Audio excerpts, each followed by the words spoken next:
वृत्तपत्र विक्रेत्यांच्या कल्याणकारी मंडळाची घोषणा 1.5 वर्षापूर्वी झालेली असून त्याची स्थापना करून अंमलबजावणी करावी, तसेच घरेलू महिला कामगारांच्या मंडळाची देखील स्थापना करावी अशी मागणी आमदार संजय केळकर यांनी औचित्याच्या मुद्द्याद्वारे केली आहे. पावसाळी अधिवेशनात आमदार संजय केळकर यांनी वृत्तपत्रे विक्रेते आणि असंघटित कामगारांचा मुद्दा मांडला. ठाणे, मुंबईसह राज्यभरात सुमारे 2.5 लाख वृत्तपत्र विक्रेते असून ऊन वारा पावसाची चिंता न करता घरोघरी नियमितपणे वृत्तपत्र वितरित करत असतात. कोविड काळातही त्यांनी जीवाची पर्वा न करता असामान्य धैर्याने वितरणाचं काम केलंय.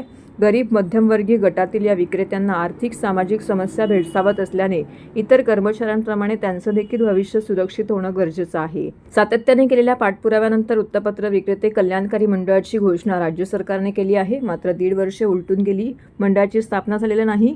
या मंडळाची तातडीने स्थापना करून त्याची अंमलबजावणी करावी अशी मागणी केळकर यांनी अधिवेशनात केली आहे. ठाणे, मुंबईसह राज्यभरात घरेलू महिला कामगारांची संख्या देखील मोठी आहे. हे कामगार असंघटित असल्याने त्यांचे भविष्य अंधारात आहे. असंघटित कामगारांसाठी देखील कल्याणकारी मंडळ स्थापन करावे अशी मागणी केळकर यांनी केली आहे. अध्यक्ष महोदय, वृत्तपत्र विक्रेता संघटना आणि महाराष्ट्रामध्ये जवळजवळ 2-2.5 लाख वृत्तपत्र विक्रेते उपलब्ध आहेत आणि हे घरोघरी वृत्तपत्र देण्याचं काम करतात. कोविड काळामध्ये देखील त्यांनी असामान्य काम केलं. शासनाने वृत्तपत्र विक्रेत्यांसाठी कल्याणकारी मंडळ देण्याबाबत अध्यक्ष महोदय घोषणा केली होती, पण अजून 1.5 वर्षामध्ये ती प्रत्यक्षामध्ये कल्याणकारी मंडळ स्थापन झालेलं नाही.